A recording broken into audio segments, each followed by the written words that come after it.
When you've collected home movies for over 30 years, you naturally accumulate an awful lot of pictures. I'd moved around a lot in the last 3 decades, so locating and looking at miles of film for interesting shots was a king-size scavenger hunt. It's like rummaging through an old attic. You turn up a lot of junk, but occasionally, if you're lucky, you may find a rare masterpiece. And I think I did. It was a long-forgotten can of film.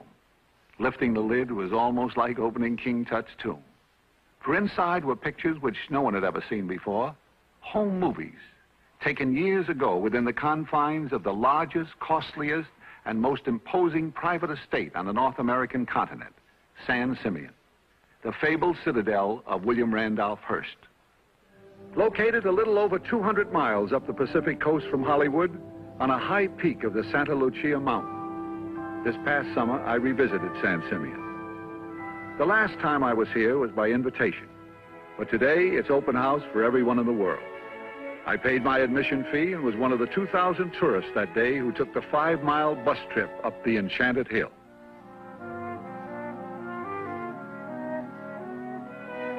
This castle opened Christmas Eve, 1925, was the focal point of the giant Hearst Ranch, at that time spreading over 300,000 acres, nearly half the size of the state of Rhode Island.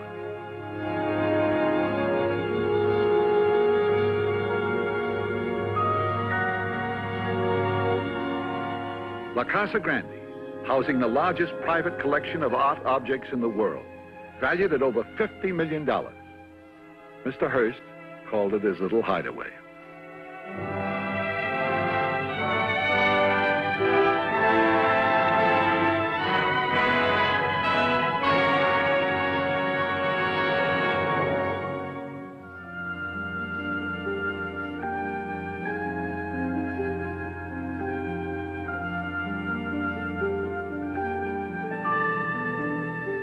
The last time I saw this pool, those beautiful marble columns from Italy had just been uncrated and put in place.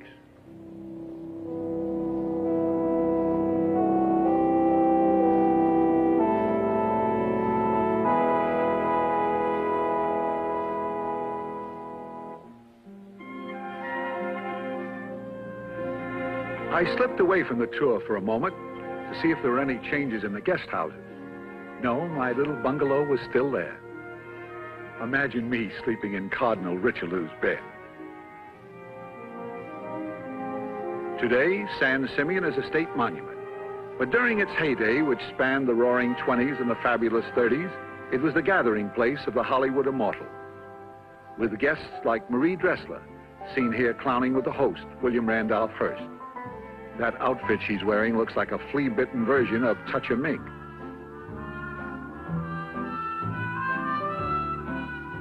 That pretty blonde over there with the short bobbed hair is Marion Davies. Although she typified glamour on the screen, at San Simeon she joined in the fun. Marion Davies was one of the best-liked members of the motion picture colony. Beloved by everyone who knew her, she endowed many charities still in existence. That's Charlie Chaplin kidding around. The man coming out of the door at that moment was the mayor of New York City, Jimmy Walker. If these pictures seem to reflect a certain frivolity, you must remember they were taken at that wonderful carefree period in our history. The First World War had ended, and the second one was nowhere in sight. That youth on the right is Adolphe Monjou. Yes, notables from every walk of life visited San Simeon. That's Paul Block, the newspaper publisher, chatting with the mayor. The fellow kneeling down in front of this group is George K. Arthur, the comedian. And the attractive girl on the left in the print dress is Hedda Hopper. Standing next to Hedda is the founder of America's largest bank, A.P. Giannini. John Gilbert and his wife, Virginia Bruce. Claire Windsor and Dolores Del Rio. They're down at the tennis court, watching Chaplin hit a few to Bill Tilden.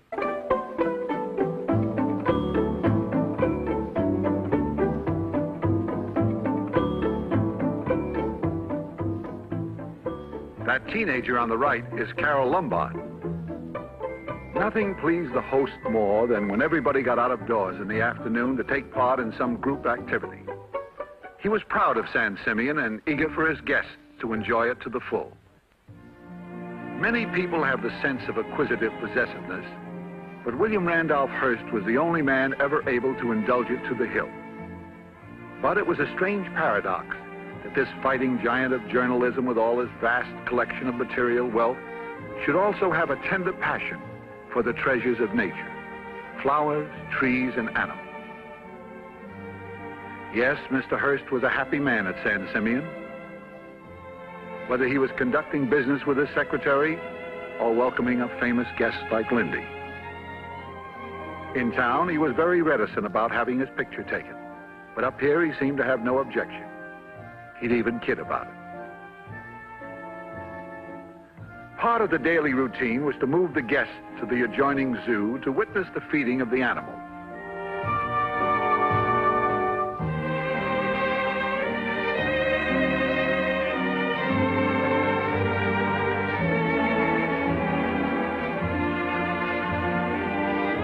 When this ranch was at its peak, the Zoo and Game Preserve, the largest private collection in the world, was established on 2,000 San Simeon acres, protected from the guests by an 8-foot-high wire fence 10 miles long. Visitors were made aware of Mr. Hearst's tenderness toward animals when they drove up the mountainside, as they were confronted by large signs admonishing them to always drive slowly. As Hedda Hopper once said, a visit to the Hearst Ranch was a ticket to Never Never Land. Never has there been such a place, and never will we see its likes again. As an animal collector, Mr. Hearst started modestly with a herd of rare, pure white fallow deer imported from Asia. Then, patriotically, he added Montana black buffalo, but had to go far afield again to gather exotic animals from all over the world.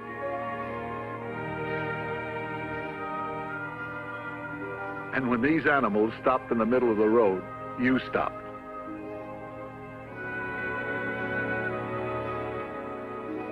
Yes, there was hardly anything in the Bronx Zoo or any other great American collection that could not have been found at San Simeon at its peak.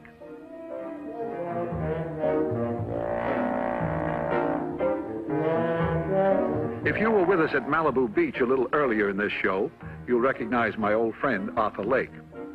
Camels or horses, he's always been the bravest in our set. Watch out, Dagwood, or you'll get your arm in a sling again. Seriously, I'll always be indebted to Arthur for helping to make possible many of these pictures. He was the one who introduced me to Mr. Hearst. And that's Arthur's pretty wife, Pat Lake. She's Marion Davies' niece and was a great favorite of Mr. Hearst. She was also very helpful in persuading the host to pose for some of these pictures. Before I left that day, I had to take one more shot of that main entrance. Everything seemed so much the same that I almost expected our host to come out of the door.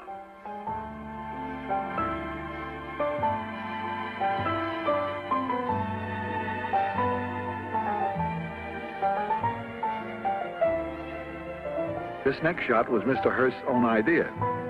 He said, let's make believe the camera's running backwards.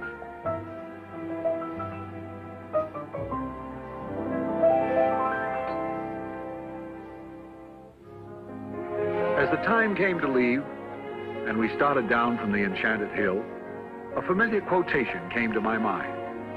I think it was Kipling who said, "The tumult and the shouting die, the captains and the kings depart."